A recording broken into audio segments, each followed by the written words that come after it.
Okay. Cool, let's go ahead and get started. Welcome back. I hope your Thanksgiving was warm and filled with levotryptophan, heavy compounds like turkey meat.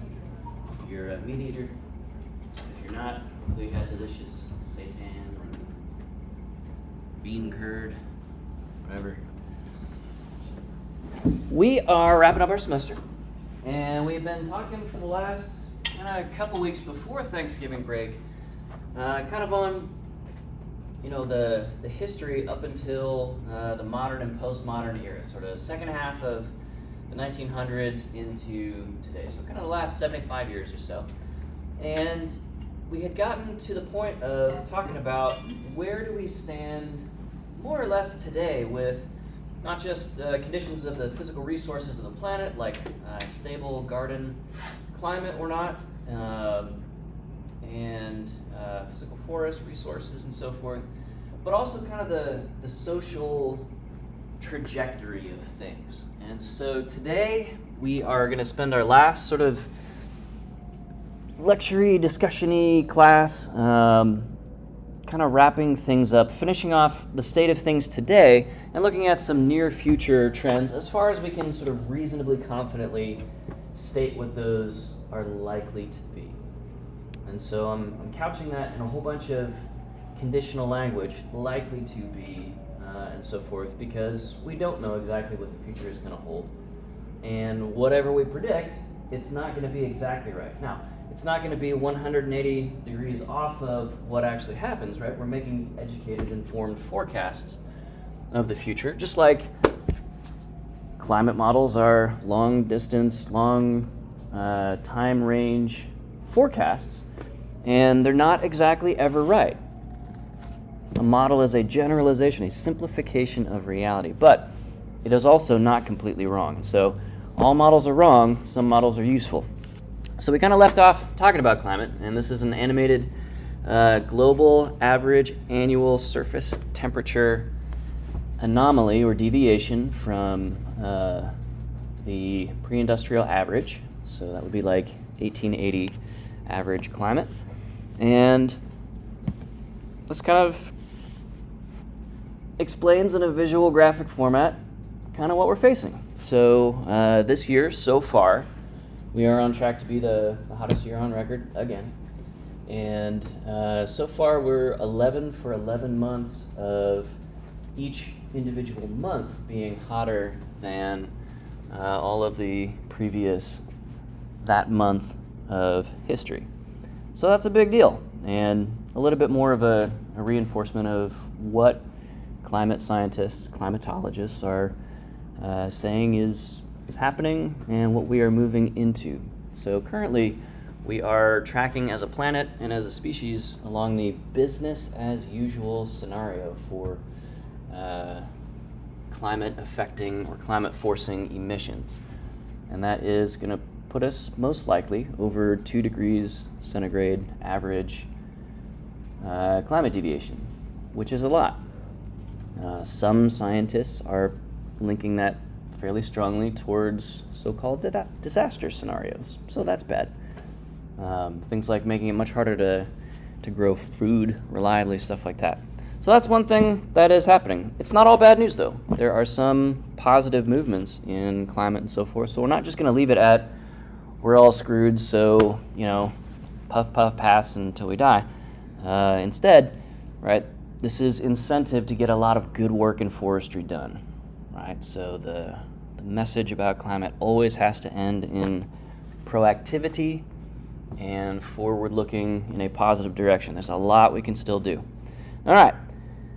One consequence of this, the Western capitalist approach and its side effects like climate change, we have different people groups with different opinions on how forest resources should be managed, should be allocated, who gets to benefit from their management, who gets to benefit from their use.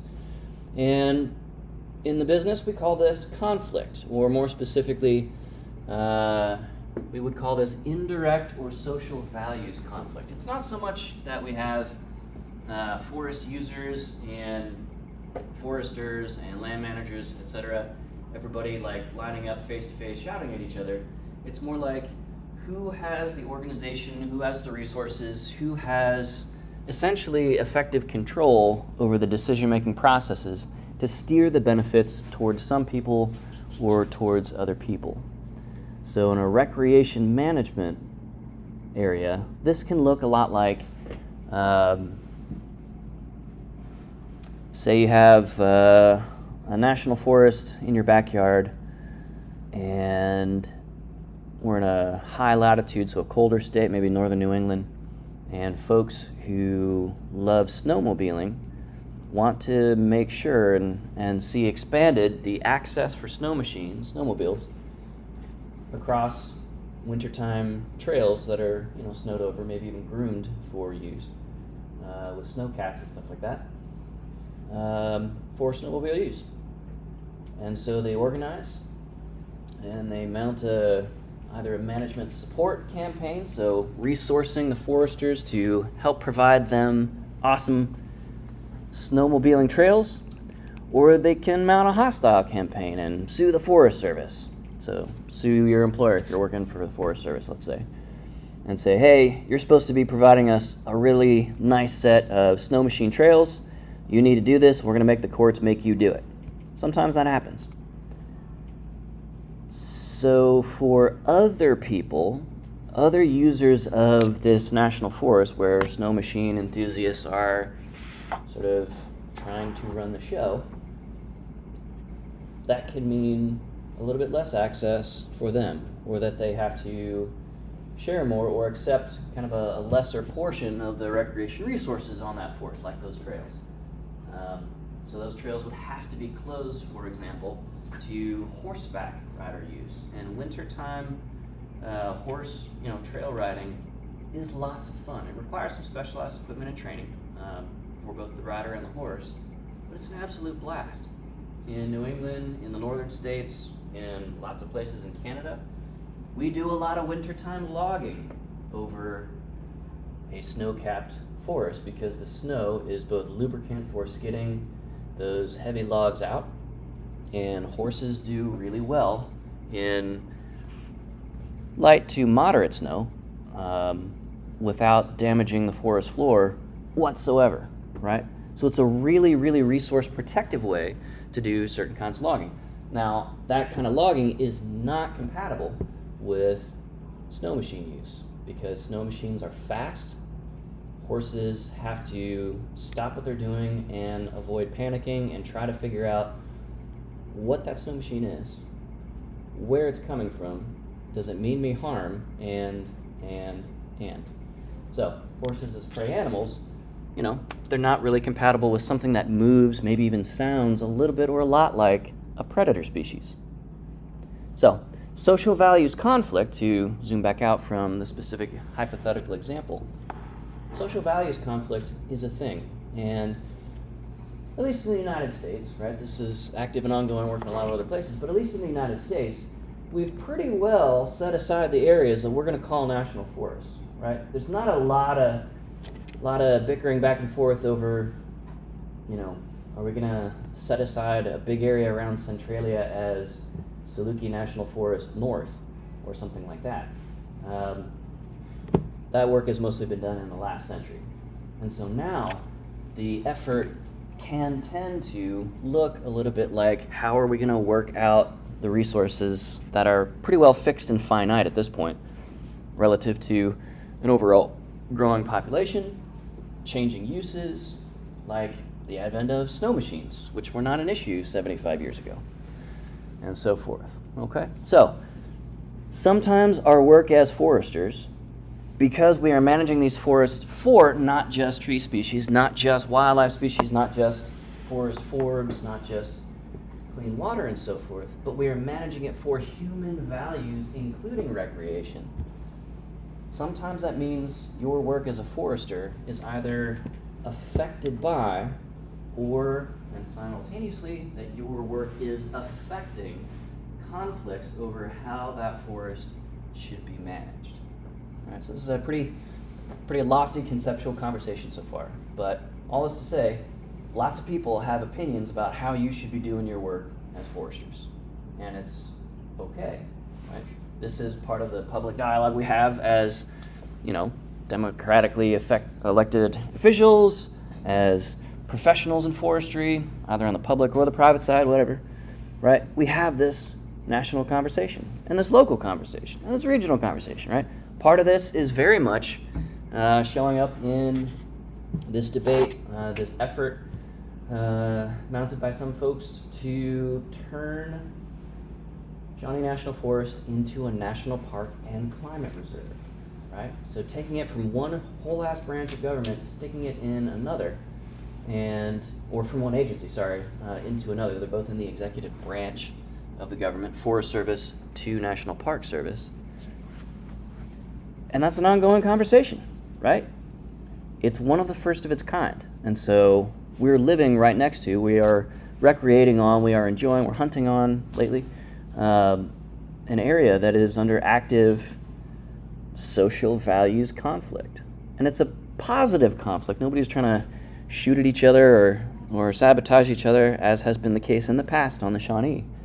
And we can talk about that more if you're curious, but it is still conflict, right? There are a lot of folks who think, yeah, we should keep this as a national forest. Like, the Forest Service is doing good work for good reasons, and it's by good people, and they're minimizing side effects really, really well.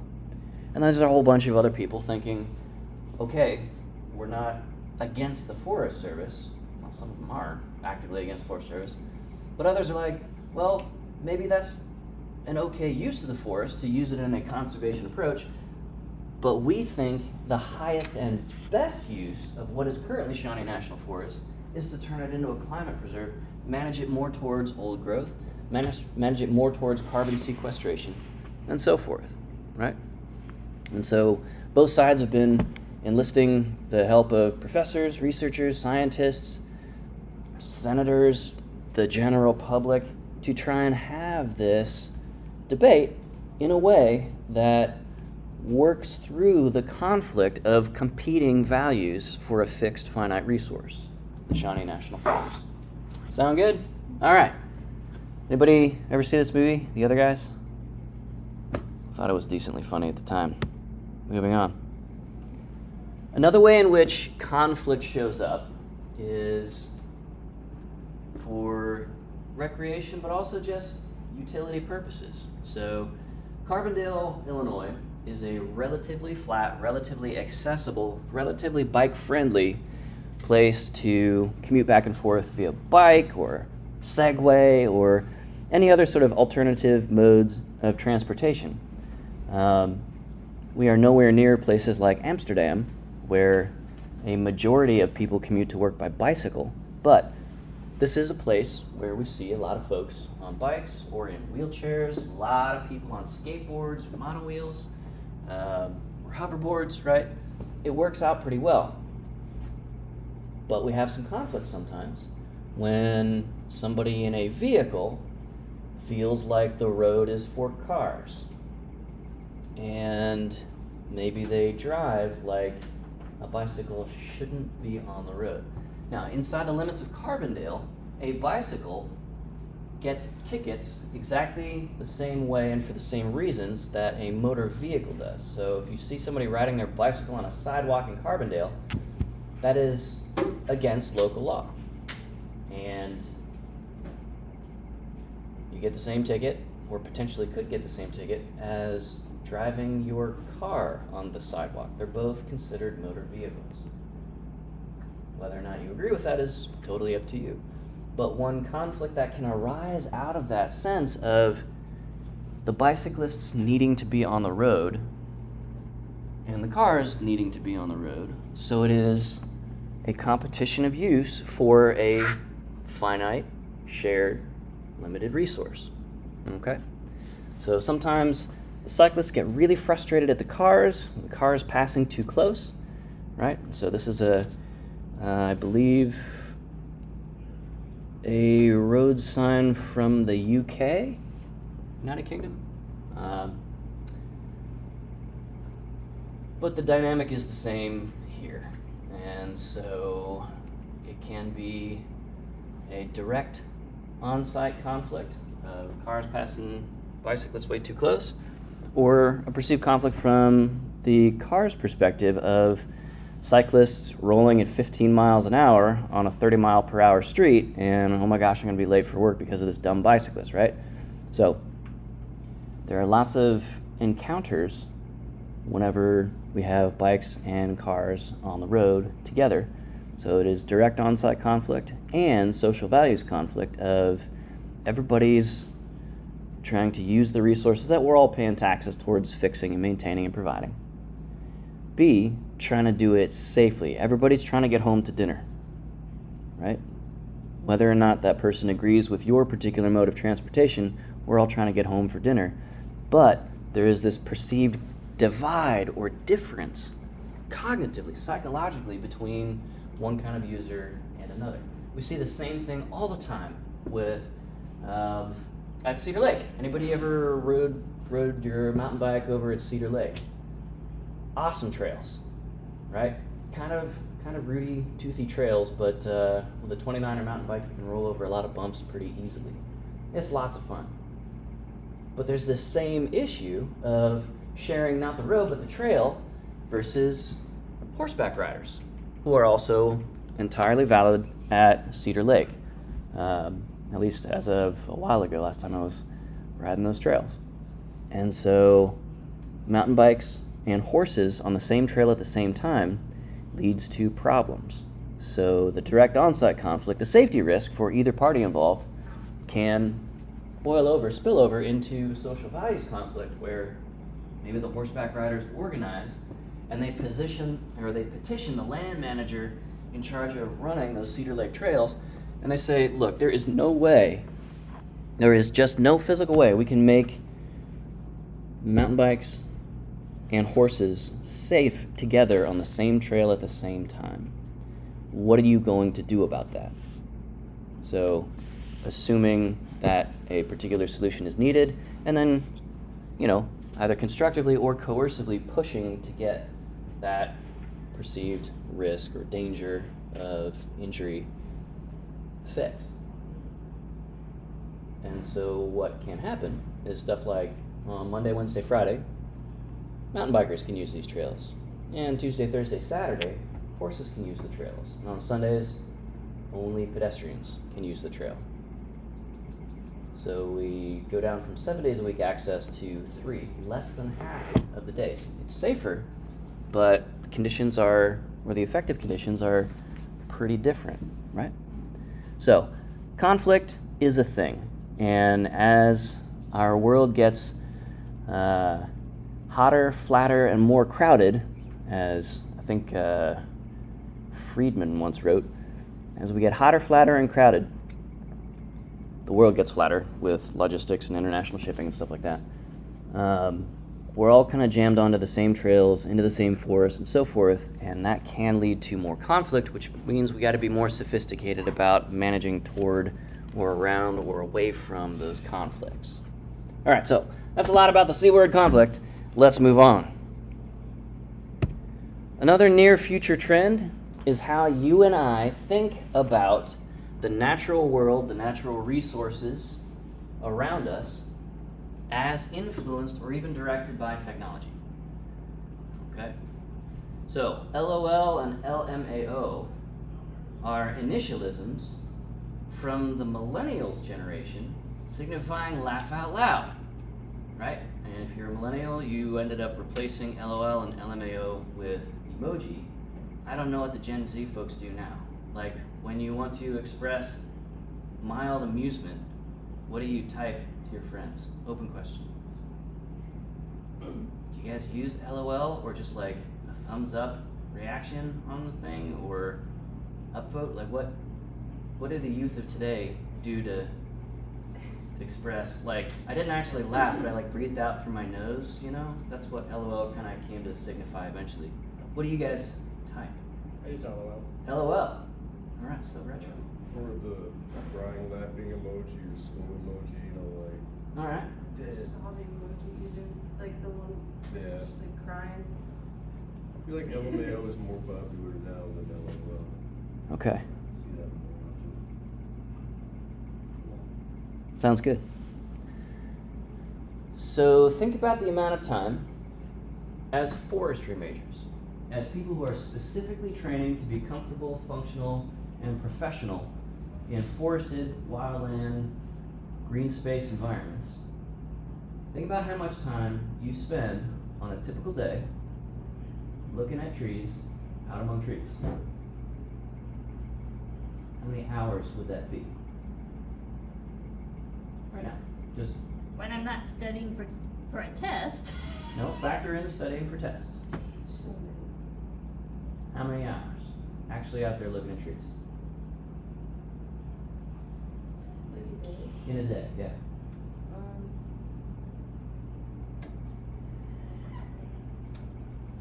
No, Less right I'd now 'cause it's probably say probably at least one.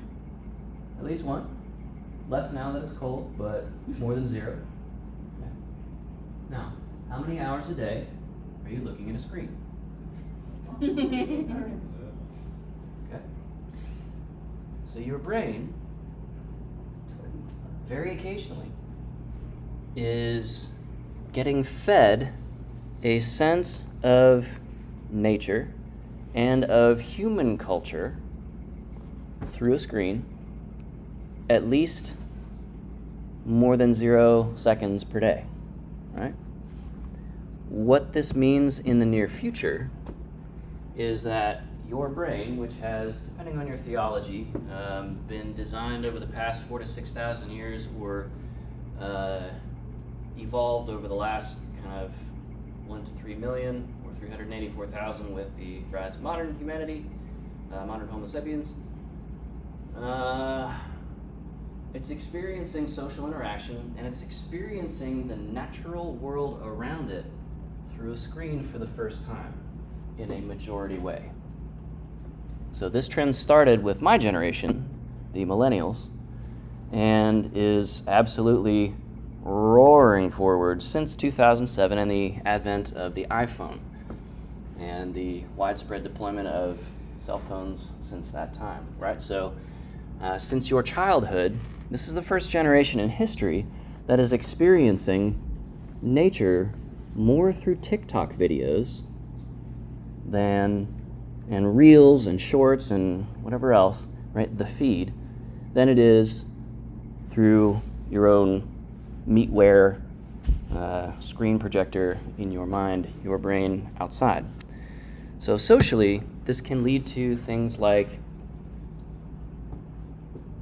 being in a room full of people and not having developed in the same way that previous generations have a sense of kinship or belonging or placedness in that room full of people. If you've ever been to a party and you see a bunch of people kind of face down in their phones, you get this sense of, are we here together or are we alone together in a room, right? Everybody is in their own cyberspace. That's kind of an old janky term, but you get the idea, right? So this is the first generation of history that has grown up with this dynamic, and this is uncharted territory. We're running a massive neurosocial experiment on all of us as we go.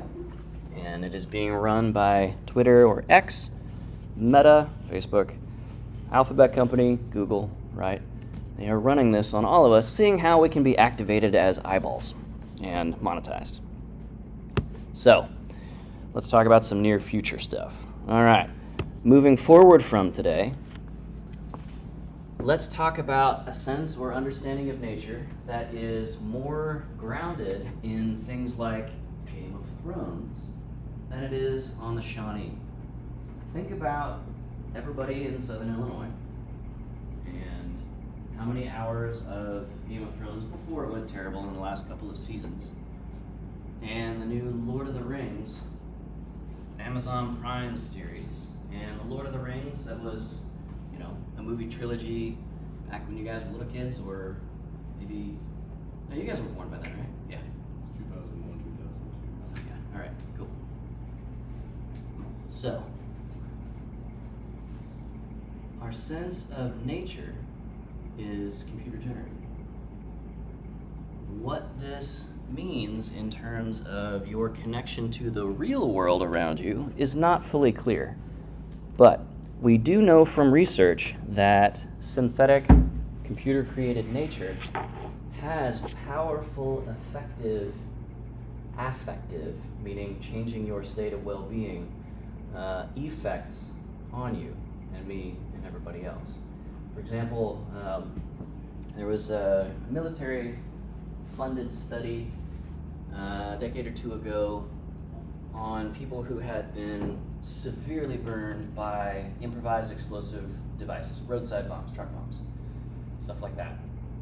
People who had, over 90% of their body second and third degree burns, and their nerve endings across all that space kind of ruined by the fire, right? So third degree burn is when your skin and the flesh underneath are literally being cooked, right? It's hard on your body if you survive it. And with modern medical technology, we can help those people survive, but it's not necessarily a pain-free existence beyond that point. And the point of this particular medical study was to figure out for these burn victims, or burn survivors, if you want to look at it that way, what can we do beyond just dosing them to the gills with, next generation opioids, right? Like the fentanyl equivalents, right? We can't just shove people full of pills and push them out and say, all right, you'll be a productive member of society. That doesn't work great. What are some other things that we could do? And so they put VR headsets on people and simulated a snowball fight and tricked people's nervous systems, tricked people's brains into unhooking from the constant false signal that my body is still on fire and replacing that with a signal of, oh gosh, I'm surrounded by snow and I'm dodging snowballs, I must therefore be cold. And it worked. And the analgesic or the painkiller effect of that was as strong as the opioid painkiller. So there's a powerful lesson for medical professionals trying to help burn victims, burn survivors, lead a normal life following those devastating accidents or attacks or whatever. The lesson for us is video games, hyper-real movies, and so forth can have that level of an effect on your understanding of reality. That is, my body is not on fire, I'm cold. Okay? That's a very powerful effect. So, as CG gets better, as our list of Pokemon gets bigger, and so forth, as we get more sophisticated in synthetic or virtual stuff, as our video games, as real-time depictions of a dynamic but fake environment, a dynamic but fake or synthetic ecosystem, as those get better and better,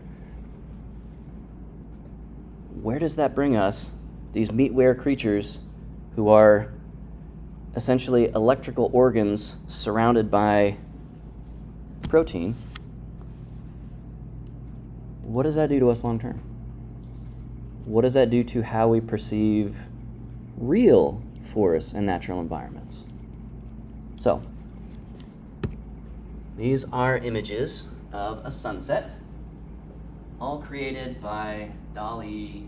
I believe this was DALL-E 2. This might have been early DALL-E 3 generation. So, generative adversarial network, right? So this is image generation AI. We're all familiar with this stuff. We've all pulled up Bing or Stable Diffusion or any of those, and typed in horse-sized duck or 100 duck-sized horses, and just seeing what the AI comes up with. If you saw the Pope in the puffy jacket meme a year or two ago, that's what that was, obviously, right? Now, what do you notice about these images? These are all 4 generations from the same prompt, right? So, seaside mountain range at sunset. What do you notice about these images relative to your memories last time you were at the seaside? What are some comparisons or differences between these images and your memory of your most recent trip to the beach? That one's got that weird border down there. Uh-huh. Those weird coping lines of rocks. This looks a little bit uncanny, is the term. It's real, but something's off. Yeah. You really put your finger on exactly what they just. And the top one's also kind of doing it as well. Yeah, this is a very specific visual composition. Like the lines are, the colors are very bright. It's just like bright orange, bright red, which it normally isn't. And then also like the seaside, that's not normally how mountains usually go into the seaside. I feel like it's not how the shape of the land usually looks. But Right. Yeah, so the topography is close, but it's not right, not real. And the colors are, technically the term would be super or hyper saturated, right? So the reds are redder instead of being a little bit less than 100%. In some cases, these are trying to simulate so-called high dynamic range images, which is a photography technique that makes things look, or tries to make things look a little bit closer to how the retina perceives them. So brighter colors, brighter lights and highlights, and darker blacks, we might say. Okay. But it is very hard to find a real image or an image of a real place. These are all real images technically, right?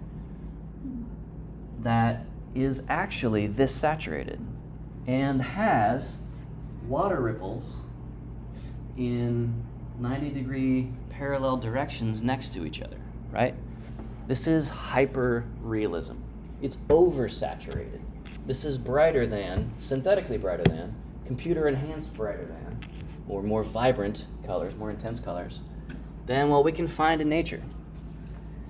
And so, with filters, and even if you're not uploading your face to Instagram for like overt filters to give you anime eyes or dog ears or something like that in a video or something,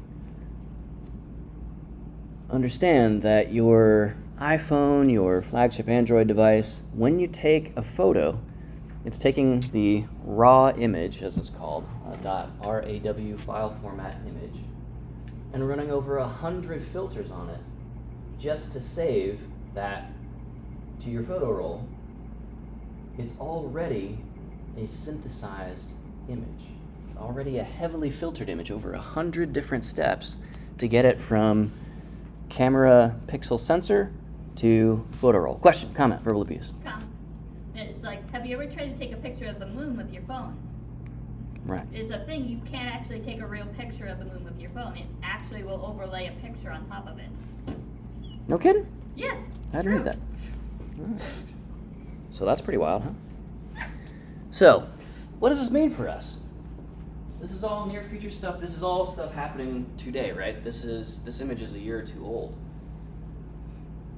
But it's a good indication of what's coming next. Have any of you guys seen the super uncanny AI video clips going around? Mm-hmm. Boy, don't those look weird? But if you think about what AI video clips looked like 18 months ago, it's worlds different now, right? There are examples of researchers having AI video generate frame by frame real-time video games. So the screen is showing you what an AI thinks. The old computer shooter, first-person shooter game Doom has now been programmed as an AI video stream.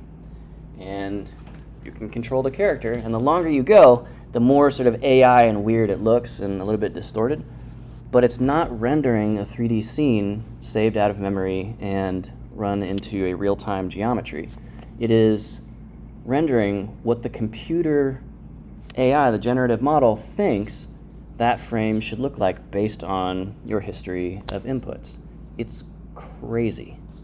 It's crazy. right? And 5 years from now, we're going to have photorealistic stuff that is not uncanny, right? In 18 months, we've gone from barely identifiable short, 1 second AI video clips to edits that are minutes long and almost cinema trailer worthy in 18 months. So where do we go from here when we can make everything a little bit more satisfying to your lizard hindbrain with super saturated colors? And everybody in AI video and images, unless you really hammer on the prompt, everybody's really beautiful, right? Really attractive, like strikingly physically attractive. And And there- something that bears mentioning is the ongoing debate between artists and AI. It's a big one, yeah. And if you take any of the mass comm and media arts classes, this is an active, meaningful debate about your livelihood, for sure. So for us, the question is, how do people value Shawnee National Forest? How do people interact with Shawnee National Forest when you can get the hyper-real version according to any prompt that you want in your pocket, right? Modern phones, my cell phone can generate a stable diffusion image in a matter of seconds. So if it's hunting season and I want the benefit of feeling like I hunted, what happens when Big Buck Hunter is more satisfying to my brain than going out and clapping into my safety harness, getting into a tree stand, and freezing my nose off for a couple of hours before sunrise, and actually going out and hunting? Whether or not I actually, shoot anything or see any deer or whatever, that's immaterial.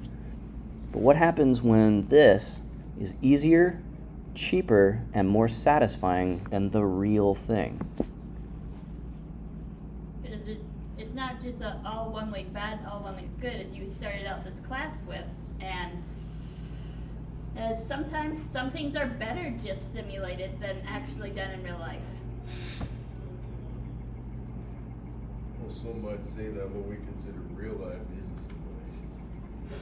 So how do we know the Shawnee isn't just AI? The Matrix has you, Neo. We can now, as of this moment, say that this class is based and park-pilled. All right, we've now crossed over a threshold. Very good. But do you see what I'm getting at here, right? Like, I'm kind of hammering on this point. What happens when Monster Hunter is more fun than hunting? Is it already? Like, what does that mean for hunting? I don't know, I'm waiting on Wilds to come out next year. All right, Monster Hunter Wilds. I'll get back to you on that. All right, let me know. Or LMK, as they used to say.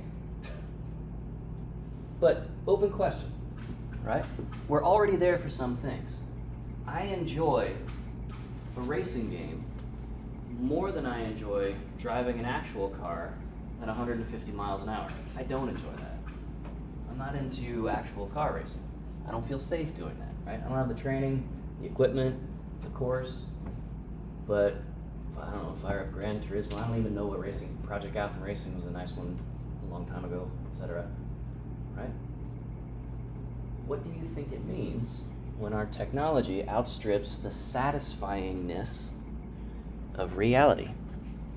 What do you think that means for a wildlife habitat manager? Let's extrapolate this to real terms, to a real career path. This is the direction we are moving. So what does it mean for us? What do you think?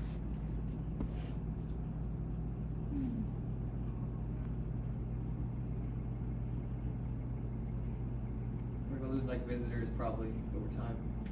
Probably lose revenue from that. Maybe. For the people who do show up, and we're already seeing this since 2016, the people who do show up, they're going slightly different places, they're staying a different amount of time, and they're doing absolutely different things when they bring their cell phones and they're playing Pokemon Go. Does that make sense? We're already seeing that. Yeah, So, it's kind of a mixed bag of some things are safer, some things make other things more dangerous. mm, It's kind of like Like, it's another thing you just have to learn to be careful of. Yeah. Absolutely true. So, for the hard field components of what we do, how we build a trail, how we locate a campsite and monitor and maintain that campsite as backcountry rangers, patrol rangers, or trail crews, that doesn't change at all, right? How we actually do timber stand improvement for a client doesn't change at all. We're still writing the same kinds of plans. We're still doing the same kind of soil work and bucking and dragging off slash and so forth, right? The technical aspects don't change, but society is absolutely changing around those technical procedures. Yeah? So it is not outside of the realm of possibility for park rangers to have to think about, okay, how are people experiencing my park, not just in person, but through their phones? When this generation grows up and you guys head out from college and start your illustrious careers, right, you start to have, over time, increasing ability to go to national parks and stuff like that. But what you do and the parks that you pick change based on things like somebody posting a BuzzFeed listicle of the top 10 national parks that are most like or unlike the different areas of the Kanto region. What is the Kanto region for those of you who are video gamers? Yeah, I think Pokemon ecosystem. yeah, Yeah. I think that's the first one, isn't it? I believe. That's kind of the classic area, or set of areas. Okay. I think we're like the Unova region, I think, or is that France? I forget. Yeah. So we are we're transitioning already into this era and this strange social space of, like, the technical practices of forestry are as they are, and we're sophisticating those with remote sensing and microfertilization application and stuff like that.